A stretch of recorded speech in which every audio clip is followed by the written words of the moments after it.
Today on My Way, we meet people who've taken what they know, what they love, and where they come from, and turn it into something truly meaningful. Where one man is forging futures beyond the fire. They're making something that they can feel proud of, and I think that's this whole secret to it. Making taste bloom in unexpected places. It's a very minimal style of food with maximum flavour at the forefront. Sharing the power of discipline. I feel rich, not in a monetary sense, but in the satisfaction sense. And a country welcome like no other. It is unique, and I know unique is a very overused word, but I reckon we've got it. I reckon we're unique.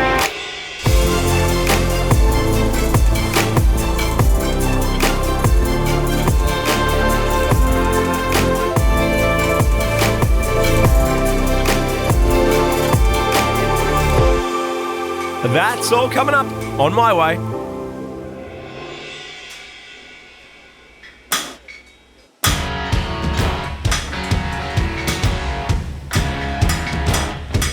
There's something about forging metal, there's something a little bit primal about it. I think that's why everybody still likes to do it. It's a big challenge to make something out of a cold hard bit of steel and get it to 1500 degrees and flog it into something pretty or something useful. And that's just a real achievement. When you're lighting the fires, the smoke billows out up there. Some people driving past, you think, man, there's some smoke coming out of that thing. I'm Dan and this is my fire. If you're passing through Gympie and see sparks flying from Dan Davies' forge, it might look like any other workshop, but inside, one of the world's best blacksmiths is shaping more than just steel. He's giving young people a chance to have a go. Everyone's got their glasses, gloves. We'll come down and run through it. Forge Ed program is all about helping at-risk youth. It's like you've got these fresh young minds that just want to have a crack. So that's what we do. This one's a lot trickier than last time because of that little scroll.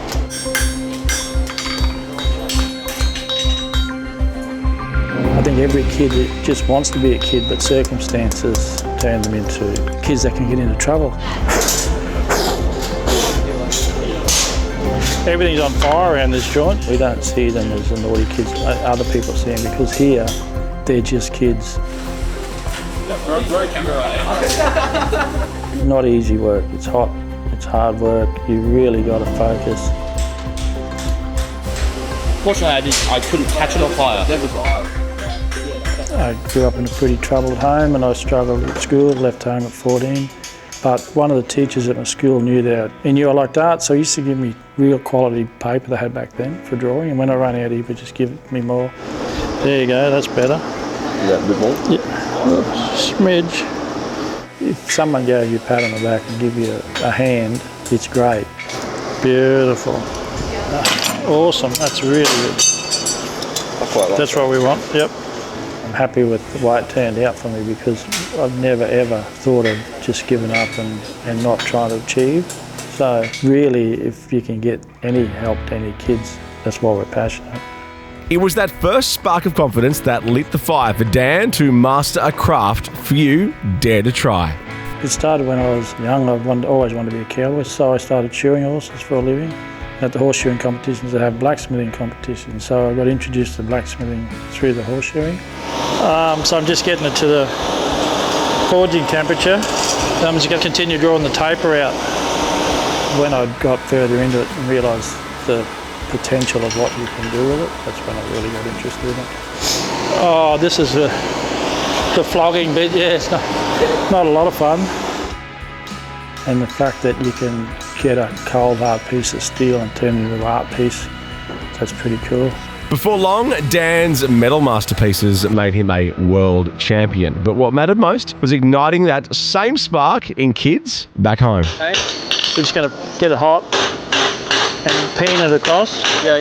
So it spreads those out. Do not burn that off. Yep.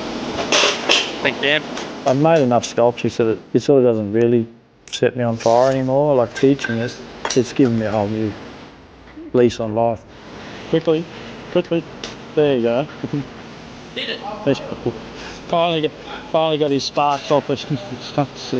They're making something that they can feel proud of, and I think that's this whole secret to it. When they go back to school, they were the bottom kid, and they go back and say, look at this, no one in the school can beat me at this. So to them it's something really special. I just want them to have a sense of pride and just to realise that they don't have to be a failure. They can just shape up and have a crack. I look forward coming here every week. At school I now just keep my head down. Don't start trouble anymore really. It's good to be around a positive influence. You know, once a week we can come have a good chat with Dan or chat with your mates while you're doing it. Just an overall good experience. One of the boys that was here today, his parents, they were just blown away. He told his dad that he was really proud of himself. I come in here and I thought, wow, they're just making a noise with a bit of steel, but it was just amazing. I think we've seen a lot of growth in you. So congratulations for that. I just know having a tough childhood, you know, you can be surrounded by a million people, but it's the loneliest place you could be. So, yeah, to us it's really special. Thanks guys, they've been great. All the kids have been great. And it's a pleasure to teach you guys. We're super proud of you. Thanks a lot.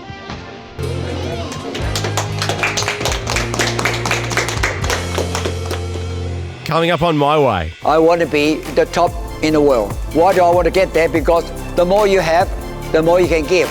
But up next. I knew there was so much great produce out here and there was no restaurants out here, so I kind of took that as a calculated risk. Welcome back to My Way. Pick some herbs, guys. Yeah. There we go. It's a personal restaurant. It's a very indie kind of project. I mean, my aunt does the flowers on Friday morning. My uncle comes in and does some sketches of the guests. My mum, helped create the restaurant, and my stepdad did the plates and the artwork on the walls. So it's a very, very personal restaurant. I'm Jack and this is my plate.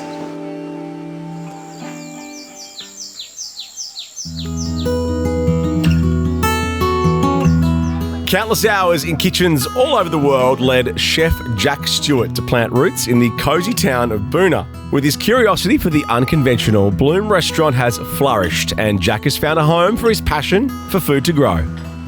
Fine dining is a different sport, really.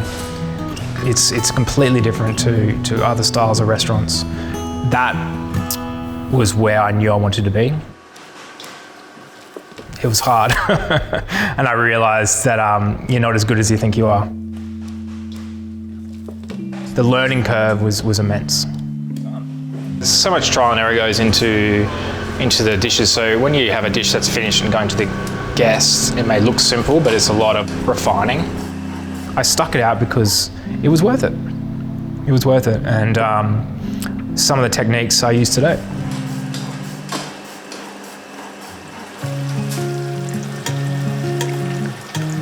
Alrighty, we're ready for service. Owning your own restaurant, I think it's the ultimate kind of level for a chef. I think the freedom of, okay, this is what I'm going to do. That freedom is what I wanted.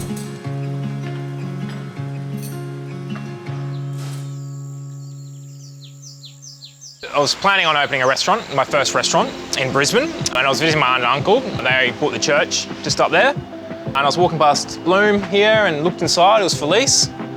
And yeah, the rest is history.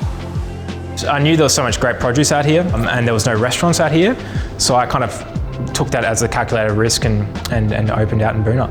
How are you, mate? Yeah, Jack, how are you? Look at this.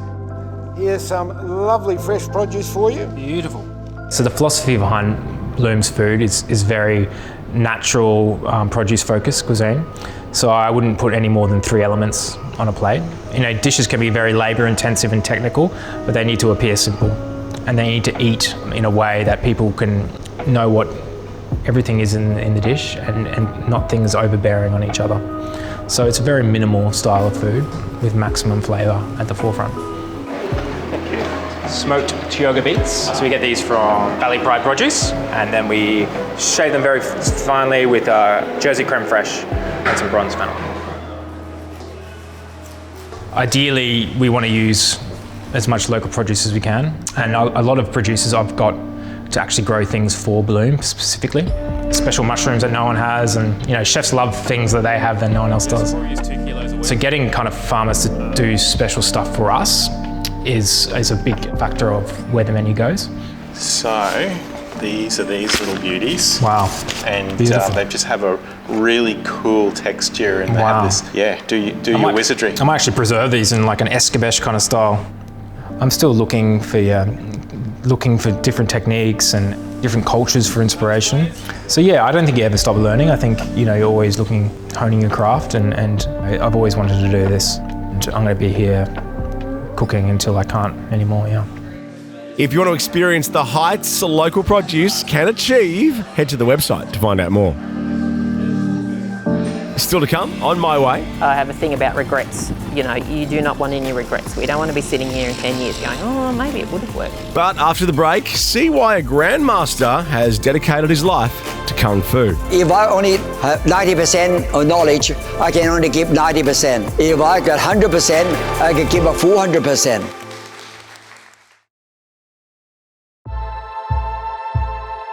Welcome back to My Way. I dedicate my life to Kung Fu. I've been teaching for 68 years. I feel rich, not in a monetary sense, but in the satisfaction sense. The more people you help, the more rich you feel you have. They really say, thank you so much. So without you, right, we wouldn't be here today. It's like when you hear something like that, it's like, wow, I feel rich. I'm a Grandmaster Henry Su. This is my discipline. Grandmaster Henry Su has spent his life teaching more than martial arts, creating a place where people feel they belong. But his story began long before the titles, with a young boy finding his way in a new country. Well, I grew up in Hong Kong and Macau. Then from Macau, I come to Australia. So supposedly have an easy living, but instead, that's where all the trouble starts. We never feel safe. When I was 12 years old, I worked in my father's restaurant. We are actually in the bad neighborhood where all the bikie hang out. And every day we had trouble. We are not welcome. More or less, they say, go back to Hong Kong, we don't want you here. Right? You're not welcome here. Get out of here. So we are actually helpless. My mother said, how do you enjoy your life? Just cry. It's not very great to live in fear all the time.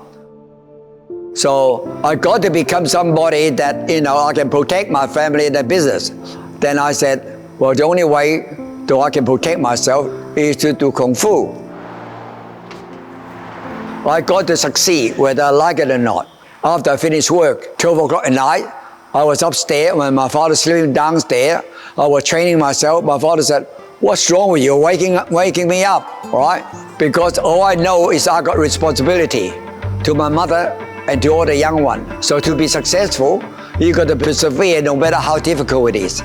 From a young fighter with something to prove, Henry rose to Grandmaster, the highest rank in martial arts, a title he now uses to empower others. I focus on what I want.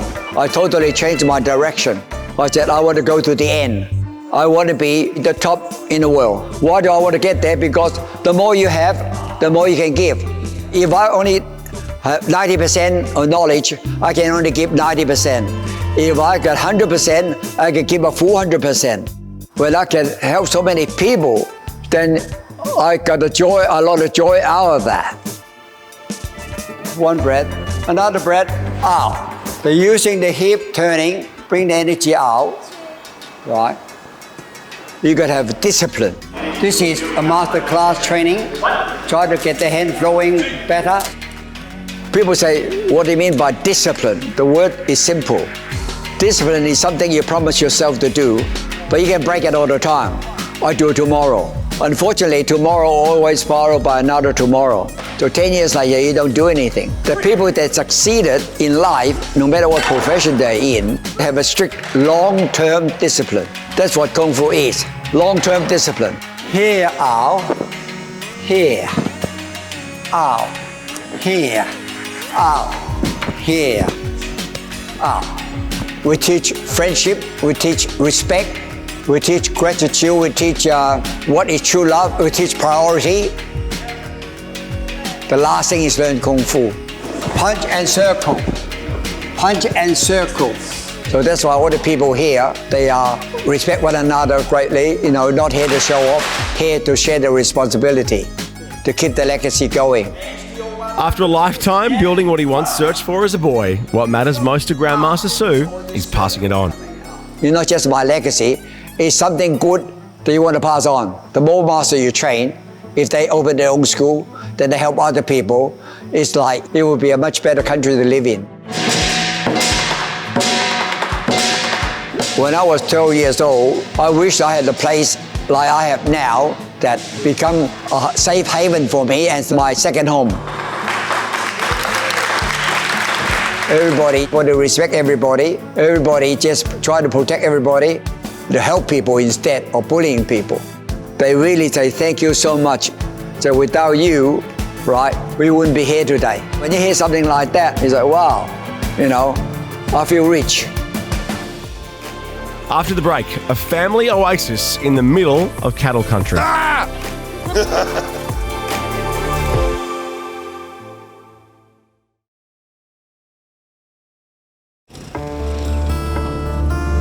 Welcome back to My Way.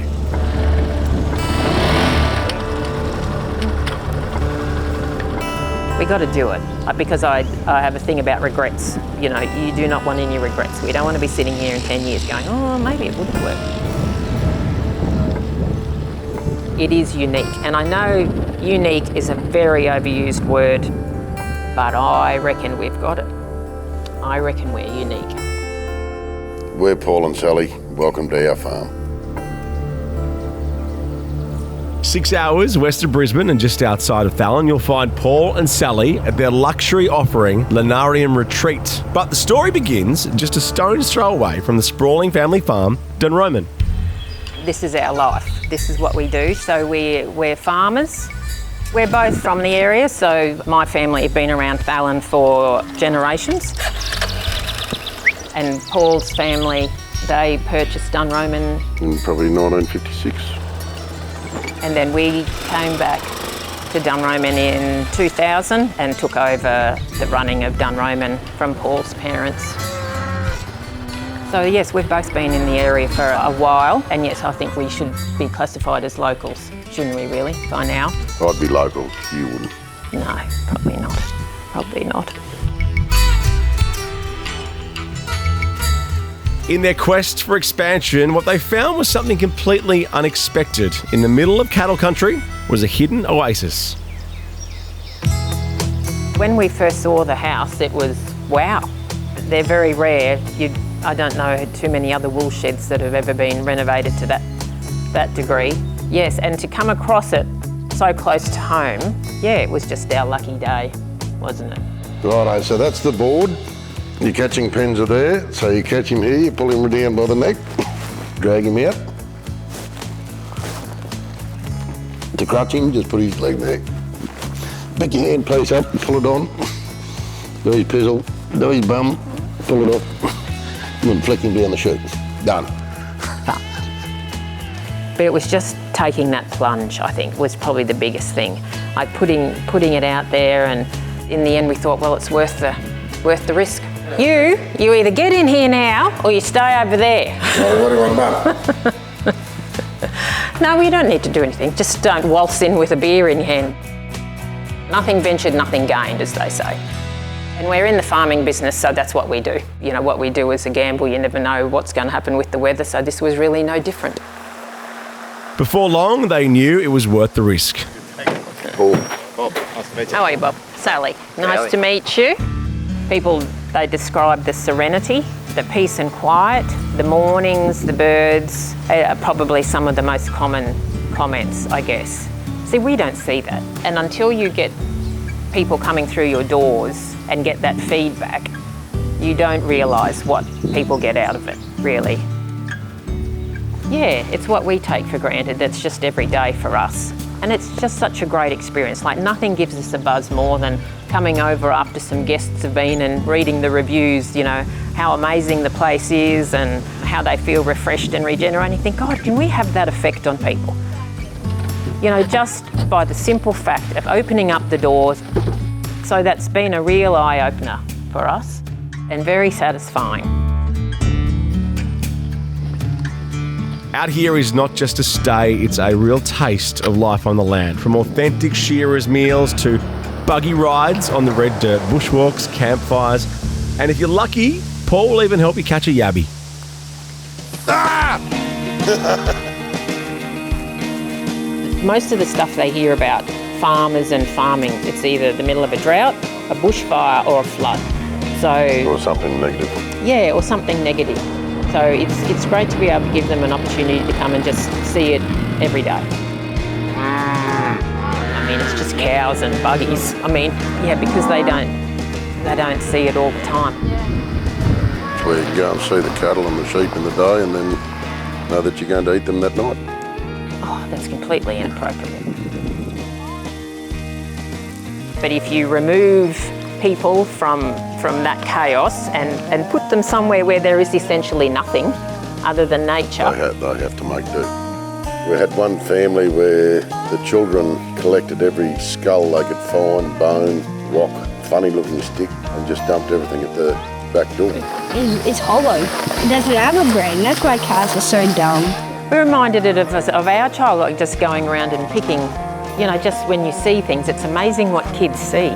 I thought that is fabulous. That is just exactly really what it's meant for. If you're ready to kick back and soak up the simple joys of farm life, head to the Lanarium Retreat website to find out more. But we have met some great people, honestly. We would never have thought when we started the Lanarium Retreat journey 5 years ago that it would take us to where it has in this short period of time, including sitting here with that camera facing me, doing an interview with Channel 9. If you've missed anything on today's show or want some more information on a story, head to our website, 9.com.au/myway. All our episodes up on 9 now. On the next My Way. People would always ask us, what are you going to do when you retire? I said, well, we're going to travel the world and play Scrabble. We'll see you then on My Way.